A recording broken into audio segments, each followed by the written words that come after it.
Um, dois, três. Salve, salve pessoal, tudo certo? Aqui é o Márcio e esse é o primeiro episódio do Figa de Guiné, agora no formato YouTube. E para começar essa história, eu quero contar a história de um dos selos fonográficos mais legais que eu já tive a oportunidade de conhecer no mundo da música negra. Eu sou um pesquisador de cultura e música negra, então hoje eu vim falar sobre o selo fonográfico chamado Analog Africa. O selo fonográfico, fundado em 2006 pelo Sammy Rain, que é um tunisiano que mora em Frankfurt, na Alemanha, que é onde ele lança esse selo.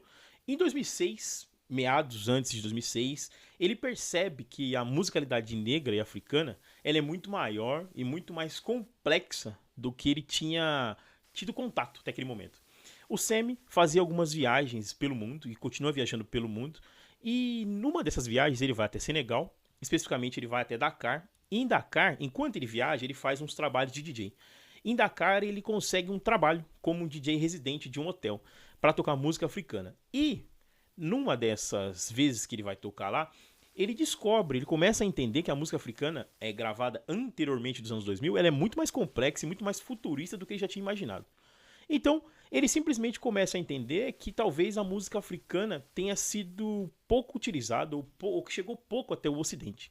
Então, em 2006, depois de algum tempo, ele começa a fazer um garimpo, né? Ele começa a buscar em fitas master, em discos, em compactos, tudo o que ele podia encontrar que não tinha sido lançado de uma maneira mais organizada, de uma maneira melhor, ele começa a buscar. Então ele vai atrás das pessoas comuns que têm coleções de disco, que têm fitas master, e começa a encontrar diversas bandas, diversas musicalidades. Musicalidade do Benin, musicalidade do Congo, musicalidade da República Democrática do Congo. Começa a encontrar musicalidade do Gabão, do Brasil, tá? Do México, do Equador. Então ele começa a garimpar. Nesse trabalho, desde 2006, ele já contemplou 28 países. Inclusive, já lançou um disco de carimbó, tá? Disco do Ari Lobo, por exemplo, que no Brasil é praticamente desconhecido hoje pela grande massa. Mas ele vai em busca de coisas das quais as pessoas não tenham prestado tanta atenção. Então, qual é a ideia desse selo? É justamente ir atrás da musicalidade, não só a musicalidade negra, mas a musicalidade diaspórica, que foi praticamente esquecida, que foi gravada anteriormente e ele não teve mais acesso.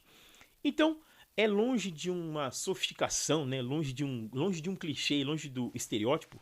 O trabalho aqui é justamente de valorização da música pela música, né? É a música culturalmente feita pelo país e comercializada dentro do país, como as músicas feitas pela Orquestra Polirritmo de Cotonou, que ele trabalha em 2 ou 3 discos já. A Orquestra Polirritmo de Cotonou existe desde os anos 70 e é uma banda que mistura o jazz, como a gente conhece, juntamente com o voodoo. O voodoo, que é a musicalidade local do Benin, então é uma união entre essas duas coisas que transforma uma orquestra, virou a Orquestra Polirritmo de Cotonou. Eu tive a chance de assistir eles aqui no Brasil, aqui em São Paulo, né, no Sesc Jazz. Maravilhosa banda gigantesca, tem diversas músicas e eles cantam em francês, né? Então eles têm um jazz junto com o voodoo, é uma mistura, uma coisa muito peculiar, muito interessante de se ouvir e é uma gravadora, um selo, melhor dizendo, que é um selo que busca, na verdade, justamente abrir os nossos ouvidos para a musicalidade toda, de tudo quanto é lugar. Então você pode ouvir cúmbia, né? E você pode ouvir, rumba congolesa, que não é a rumba comum, é uma rumba totalmente diferente. Assim como você pode ouvir a musicalidade do Gabão, né, com a Orquestra Massako. A Orquestra Massako é uma orquestra gigantesca, uma orquestra maravilhosa, que ele canta, que tem musicalidade, que canta, que dança, uma musicalidade infinita, que é gravada mais ou menos nos anos 80. E qual que é a ideia dessa orquestra, por exemplo? Só para dar uma dimensão de uma coisa que ele conseguiu recuperar.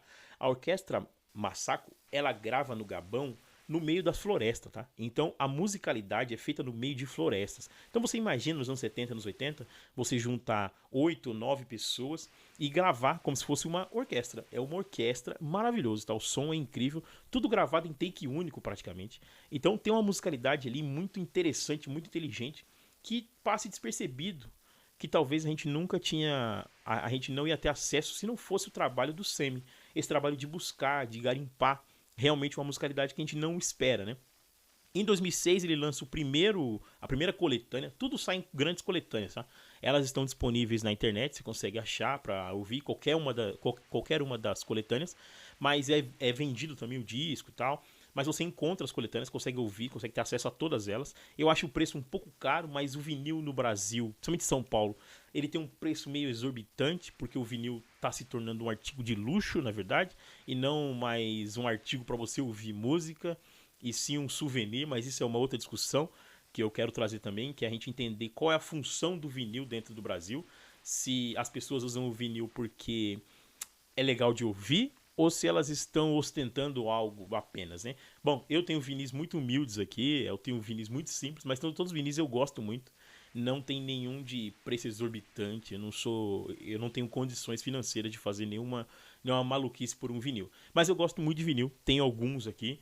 Com o tempo eu vou apresentando alguns. Ali tem um do Dicro ali, que eu adoro, comprei no Rio de Janeiro, uma das coisas mais maravilhosas que eu tenho. Então, a Analog África, esse selo musical, justamente a ideia é procurar em fitas master, procurar pequenas coisas, pequenos compactos, pequenas pessoas que colecionam. Então ele vai até o Zimbábue e encontra colecionadores, tá? Ele vai até o Benin e vai atrás de colecionador de disco, pessoa que tem disco, familiar, até dos próprios músicos, tá? Os próprios músicos que gravaram, que fizeram todo esse trabalho, ele vai atrás dessas pessoas para poder licenciar também. Todo o trabalho dele é licenciado com a família, ou com os proprietários, com os produtores, com quem seja que ele consiga ter acesso, né? Ter essa conexão para poder fazer os lançamentos. A Analog África mostra que a complexidade da música ela é muito além do que a gente imagina, né? Talvez a nossa compreensão de jazz ou a nossa compreensão de uma música ocidental, a gente esteja perdendo muita coisa fora do eixo aqui, né? Então, por exemplo, quando ele traz um disco de rumba congolesa, você é surpreendido, né? Porque você não consegue nem imaginar onde está o Congo, né? Sendo que tem dois Congos, né? O Congo Brazzaville e a República Democrática do Congo. São dois Congos, são dois países diferentes dentro do mesmo continente, mas que tocam músicas diferentes. Assim como a galera do Benin, né? Como a Orquestra Poli de Ritmo de Cotonou, que toca um jazz totalmente diferente, totalmente fora de um contexto muito que você espera. Tem um pouco do experimental, mas não é o experimental que é maluquice, não. É um experimental de músicas que você vai conseguir ouvir desde um atabaque até uma guitarra ao mesmo tempo. Então tem uma musicalidade totalmente diferente, totalmente complexas, muitas vezes. E a ideia do selo Analog África é justamente esse, de aproximar os nossos ouvidos ocidentais da musicalidade feita em outros lugares, em outras partes do mundo. Assim como ele conseguiu já encontrar discos no continente africano, ele vai também à Ásia, ele vai à Europa, ele vai a lugares dos quais você não imagina. Então o Sammy Ren tem um trabalho de curadoria muito importante aqui, de fomentar e manter algumas bases musicais das quais a gente não estava acostumado a ver mais. É uma musicalidade talvez mais corajosa e muito mais, como é que eu posso dizer, muito mais original do que você espera. Muitas das vezes a musicalidade negra e a musicalidade diaspórica aqui, ela tem uma inventividade que muitas das outras não tiveram ou não terão. Então, muitas das vezes, quando você ouvir a Orquestra Polirritmo de Cotonou, que eu sou muito fã mesmo, acho que você vai compreender que ela tem uma musicalidade que é diferente, que você não vai, nem sempre você vai compreender, você vai ter que escutar e falar, não, peraí, eu tô tentando entender o que os caras tá falando, porque muitos deles cantam em francês, mas eles têm a sua linguagem local, então tudo é unido, tudo é junto. Algumas músicas você não vai compreender porque tem um diálogo que é muito local, nenhum tradutor vai encontrar, vai ser muito difícil você entender, mas é muito legal ver as histórias e todo o cuidado que esse selo tem. Todos os discos saem com a história de cada música, de cada selo, de cada momento que aquela música foi gravada, de como foi o licenciamento. O Sammy tem um trabalho de curadoria muito interessante, porque ele realmente trabalha com as minuciosidades da música, né? Então ele respeita muito essa musicalidade e ele respeita muito quem fez, né? O produtor, como fez, como gravou. Então as músicas são gravadas nos 70, nos anos 80. A única coisa que eles fazem, a gravadora, o selo, né? É realmente o tratamento para poder tirar os ruídos, para poder melhorar aquela gravação. Mas a gravação é original, tanto que tem contagem de tempo, aqueles 1, 2, 3, 4 que o cara começa para poder começar. Às vezes os caras estão fazendo diálogos em francês no meio da música para poder acertar alguma pontuação. Mas é tudo feito de uma maneira não é caseira. É uma maneira muito profissional que a África como um todo ela fabrica música, tá? Tem o disco Angola Soundtracks, que são os músicos angolanos cantando em português, né? Na maioria das vezes ali. Eles cantam em francês algumas músicas também, mas tem muita música em português.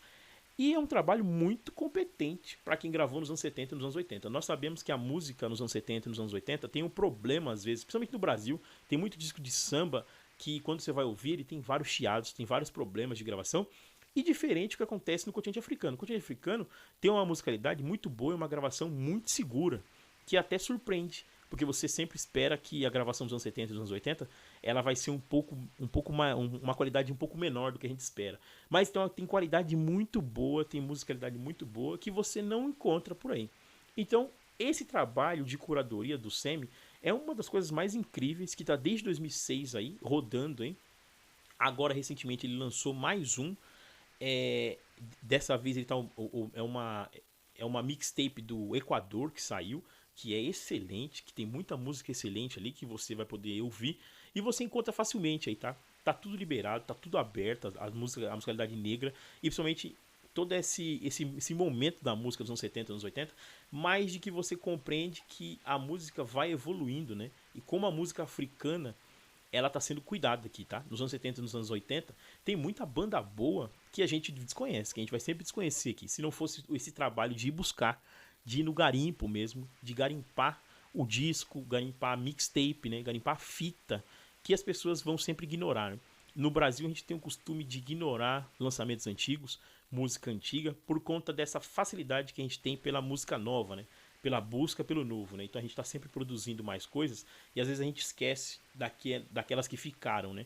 Aquelas músicas que não foram tão bem tratadas, lançamentos que não foram tão bons e a gente perde um pouco disso. Então esse selo faz um trabalho magnífico, tá? É um trabalho primoroso aqui e até corajoso, tá? Ele lançou um disco, como eu falei, de carimbó, um disco do Ari Lobo, por exemplo. O Ari Lobo é uma figura praticamente desconhecida dentro do Brasil. E ele faz esse disco e ele busca a musicalidade negra, a musicalidade brasileira e a musicalidade diaspórica, sobretudo, tá? Então tem música do Peru, tem música do México, maneiras diferentes que você não conhecia de música, formas diferentes de enxergar a música. Então é até forma diferente de enxergar o jazz, tá? Acho que também tem um pouco dessa coragem aqui. Então é mais do que necessário ouvir esse selo Análogo África, vocês encontram facilmente em todos os lugares. Recomendo fortemente. Essa é a história de hoje e a gente volta para contar outras aí em algum determinado momento. Não esquece de curtir, comentar e compartilhar e me segue nas redes sociais aí.